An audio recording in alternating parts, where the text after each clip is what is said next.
I'm going to show you my go-to dinner party dessert.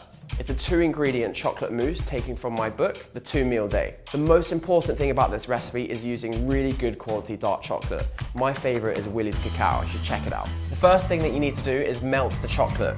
I like to use a bain-marie because you don't want the temperature to be too high, you don't want the chocolate to burn. So you just boil some water in a saucepan, get a big bowl, put the chocolate inside, and then basically just leave it on top and it starts to melt. Then I'm going to separate the whites and the yolks from 3 eggs. You just lightly tap the egg with a really sharp knife and slowly crack it open in half, but make sure it's not completely split open. Then you pass the egg yolk from one side to the other, allowing all the egg white to drop out the bottom.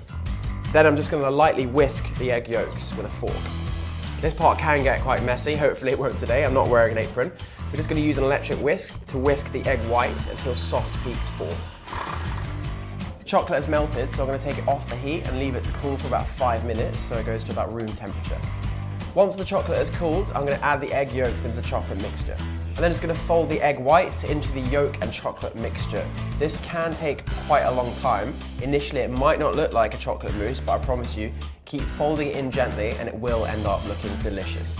After you've given it a good mix, separate the chocolate mixture into 2 ramekins. As usual, I've made a mess. That doesn't matter, it just means you get to taste the mixture a bit early. You're then just going to place the ramekins into a fridge for around 30 minutes for it to set.